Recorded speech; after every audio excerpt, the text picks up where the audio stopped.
Hey, what's up? So, back with another recent reads video. We've got three books to go through here. We've got a pretty much like an art book, I would guess, by Tateishi, and two horror manga here. One by Umezz, of course, and the other by Hasegawa M, who I haven't shown on the channel in quite a while. So we'll just get into it. The first one, and the biggest book of today, is TRA by Taiga Tateishi, and on the spine here we've got Taiga Tateishi Super Multi-Dimension. So this is a really big book, but a really high quality one. We've got a lot of different page types in here. So this specific book, it's hardcover, and it has so much content. If you are a Taiga Tateishi fan, this is a really good book that has a lot of variety of his stuff too. I have some other Taiga Tateishi books, but this one combines a lot of his works that some you may be able to find easily, some that you won't be able to find. So whenever I think of Tateishi, and also we've got these sketches which are really cool. The first section has the original sketches and the final product, which is amazing. Every time I think of Tateishi, I always think of like metamorphosis, clean transitions, like a lot of visual play that he really is a master of. It's hard to find someone else who does the same thing. And also all of his comics and his pages, they deal with time, like they play with time really well, which, you know, is the main tool for all these transitions to happen. We've got some fold out pages too, and then on the back some manga, because in this book specifically it includes some harder to find works of his. Let me just, such as Mite Mite Gekijo, Toto, and Kucho. I've never really heard of them before, but the first section kind of goes into all of them here. To be honest, they weren't my thing, but still really cool to see different types of art and stories by Tateishi. So yeah, if you don't know Taiga Tateishi, he's pretty famous for his, well, tiger themed picture books and paintings and illustrations. His work had also influenced Fujio Akatsuka, and this is, I think, a third reprinting of the book. The original came out in 2010. This is the 2021 edition, so it's like a collected edition of all of his works, or a good chunk of his works. So he was born in 1941, was really into Disney cartoons and American movies when he was younger. He also got into Mad magazine and sci-fi stories by people like Ray Bradbury, Arthur C. Clarke, and all those people. So I'll put the websites in the description if you want to learn more about Tateishi. But he does have an English release by 50 Watts, his picture book titled A Tiger in the Land of Dreams. So now here we're up to like a black and white section of his little comic strips. But yeah, he also, so he did a lot of things as well. He did oil painting, of course, comics, illustrations, posters, so many different styles as well we've got here related to Van Gogh. But if it's one of these books where you can open it at any time if you're bored, flick to a random page, and you'll be entertained for quite a while. And also he did, in relation to another artist that I've shown off on the channel before, he did create this group of sorts that was called the Sightseeing Art Research Institute with Hiroshi Nakamura, which did disband after 2 years, but just saw that while I was researching him. I have shown off Nakamura in the past. It's I've shown off his, it was an art book with trains, He does some weird eroguro stuff, I guess, and a lot of political drawings. Here we've got it upside down, so we'll flip it over. Some of the works. I do have to check though, whether I know it might have been 50 watts or maybe Neves. I don't remember who, but shortcuts? No, not shortcuts. Cheat sheets. I think it's the name of a Taiga Tateishi like little zine of sorts. I will have to check what publisher it was, but that has also been published, I guess in English. Was it? I don't even know if there were any words in those ones, but it was published by someone in the past year or so. And down here we've got towards the end of the book more silent manga with his signature moons. He loves to do a lot of stuff with moons. But yeah, a lot of visual play that is really fun. So in terms of whether this book is easy to get or not, I actually can't really say. I do believe I don't see too many of them out, but this specific book has at least got reprints. Like this was the third, and excuse the squeaking, that's the book, I think. It's such a large book that every turn of the page has a little squeak. I think that says that's the third reprinting, so maybe it's not too hard to find. Well, if you're interested, of course you can try searching it up and see what the stock is like. But yeah, that was the first book for today by Taiga Tateishi. So now we'll move on to the manga, and both of them are horror manga. So the first one we'll start off with is Death Hotel Volume 1 by Hasegawa M.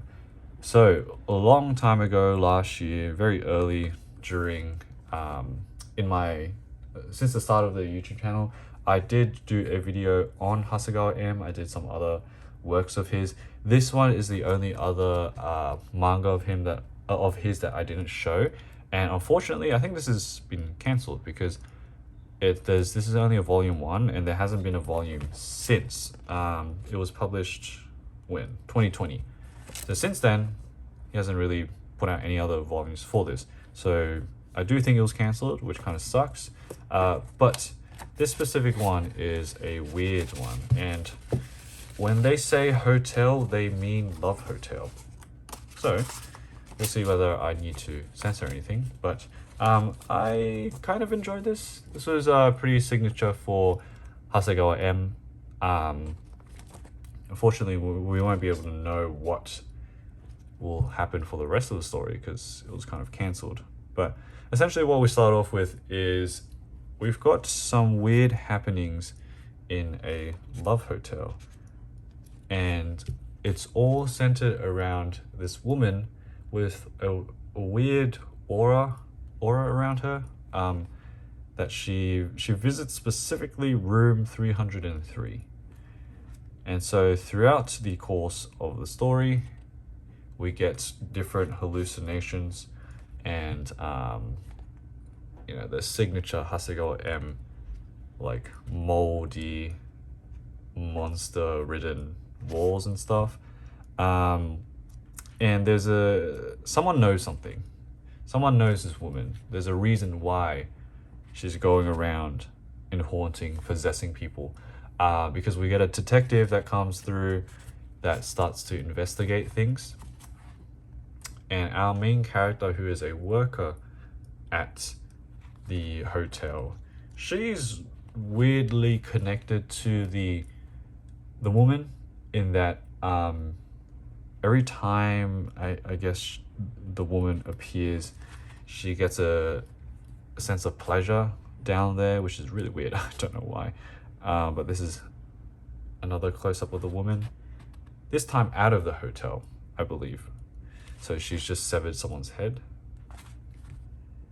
And we've got some really creepy eyes. But I'll skip forward a little bit. There seems to be a bit of some backstory towards the woman. Something bad may have happened to her in the Love Hotel. Got this cool panel of just crazy stuff in the washing machine. But the towards the end, if you don't want spoilers or anything, but I mean, it's not really much else that will ever come out. Our main character gets dragged into another dimension pretty much, and it kind of ends off with her finding out that she, like, leading to more clues about why she's connected to this woman. And yeah, this is it's also got this really like creepy ending section where it's just a woman by herself and this thing coming out of her. But yeah, that was a pretty enjoyable one. Unfortunately, Hasegawa M hasn't released anything for quite a while, since Ikishini and Maria. But I am, if they ever put out more stuff, 100% will pick it up because they've got a really unique style when it comes to horror manga, and both visually and with storytelling.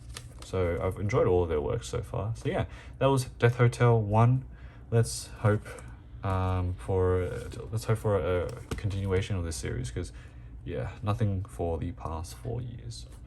All right, so we'll move on to the last manga for today. This is called Hebi Onna, or Snake Woman, by Kazuo Umezu, who, rest in peace, had only passed away towards the end of last year. It was pretty sudden. So I did pick up this, well, I had this already, but I read it a bit after that and really enjoyed this one. This is like classic shoujo horror that I think stands the test of time. And this actually, although it has a different name, this has been printed in English as Reptilia in 2007 by IDW Publishing.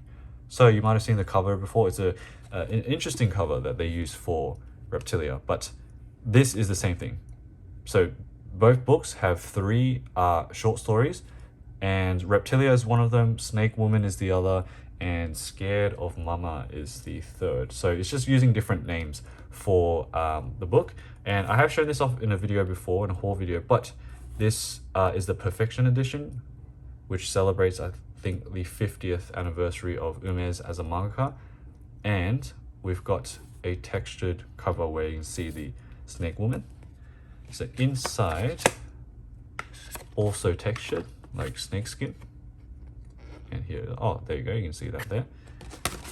And then kind of the same thing, like a glossy textured print, a feel to it, and a shiny gold. And this is the back of it. So this one, some backstory to the stories in this collection specifically. They were all originally published, I think it says here, yeah, from the period of 1965 to 1966 in Shoujo Friend. And they were published as 3 separate stories, but later they were sort of edited to form a trilogy of sorts. So this was when it was published into like a tankobon format. And originally there have been other series as well. There's like it's called a Yamabiko Shimai series, which means like the Sisters of the Mountain, that overlaps with some of the stories here. For example, Reptilia is the 4th installment in the Yamabiko Shimai series. Some other works that are in there, I believe we have, I think, what was it? I'll have to check actually. I think I might have mixed up my notes a little bit. I don't want to say the wrong thing. So for the Yamabiko Shimai information, just look in the description, because I think I might have made a mistake with my notes. But just know it's a separate series which can has some overlaps with some stories in here. But Reptilia, the reason why it was published in 2007, I believe, is because Reptilia is credited to be one of Umezz's first major success, and credited as one of the manga that kickstarted a horror boom in the 60s. So one thing, so we're starting off with the story that is Scared of Mama. And one thing I really love about this entire manga is how shoujo it is. It's like the eyes are so sparkly, but at the same time, you've got all this crazy, horrific stuff happening. And what Scared of Mama is about, it's Yumiko, who is our main girl here. She visits her mother in the hospital, but she finds a woman here who's been locked away in a cell, and you can probably guess this is the Snake Woman. So this Snake Woman swaps place with her mum, and havoc ensues. So throughout the entire chapter, we have Yumiko trying to escape and defeat this mother who is pretending, oh sorry, not the mother, who the Snake Woman who is pretending to be her mother. She knows, but everyone else doesn't really believe her. And you've got these really cool panels of just chase scenes, the typical horror stuff, but I think this is one of my favorite horror series in general. Number one with how monumental it is, but I enjoyed every page of it. Maybe one of my favorite Umezz series in general, but it's really hard with Umezz. He has a lot of crazy stuff. But yeah, this is it's a really important manga in Umezz's career, at least. So I won't spoil too much with what happens there, but we do have the next story that is, where was it? The Spotted Girl? No, Scared of Mama. Oh, maybe I was making a mistake. Scared of Mama might have been the Snake Woman story. Maybe on same thing, I believe. So the first one, Scared of Mama, I think it's also just called Snake Woman, because the next story is titled The Spotted Girl. And we also follow the same character, Yumiko. So she goes to visit her cousin in the countryside, and here it is, just another really amazing panel of just the shoujo eyes. But even more snake monsters appear. And what connects all of them is that it's actually the same snake monster, Snake Lady. But this time, her cousin Mariko is dragged into the chaos. And there's a lot of cat and mouse chases. People are infected this time, so the Snake Lady can apparently just infect other people to become snake people. So it's Yumiko against the world at this point. So eventually they triumph, but here is the cover page.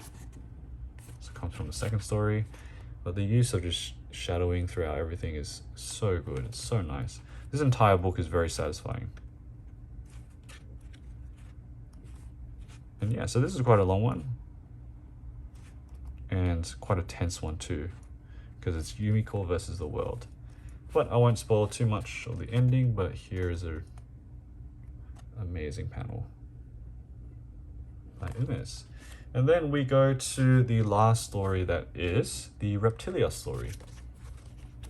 And so this specific story is still in the same like worlds of those two other stories, Yumiko, but it's a jump back in time, I believe. It's like it's the same, it's following the same like snake woman lore of sorts, but we get a little bit more to the backstory of them. And starting off the chapter is a really cool fight between a man and a giant viper, and that kickstarts the story with the snake getting its revenge. So here it is, you can see the scales on her. So it's like a sort of curse, some sort of snake curse that has been haunting this family. And the person who shot the snake at the start, the man, he began this hatred. So the snake sought revenge after the shooting. So this is a insane panel as well. Like just everything black on the outside, just a narrow path. It's so good. In terms of finding Reptilia, because it's 2007, a long time ago, the English version might be hard to find. Maybe Viz will reprint it. I'm not too sure, but one of my favorite panels in the entire manga is this one here. So there, what you're looking at is a river, but you slowly see the ripples start to form this snake face, and it just overflows in an amazing scene. And I won't spoil the ending again, but here is an afterword. But yeah, one of my favorite Umezz works ever. Some people may disagree, and because of how basic it is, but I think that's its strongest appeal, is that this is classic shoujo horror. This is one of the works that's really cemented horror back in the 60s and pushed Umezz to the forefront. And even without that, even not knowing any of that, I still would have really enjoyed Heavy Honor. I think like sometimes I get these phases where I am looking for manga that has like an older feel to things, and this one perfectly scratched that itch. It was so good. But yeah, so that's the end of today's video. 2 horror manga and some comics and art by Tateishi. So hope you guys have enjoyed that one. We'll see you in the next video.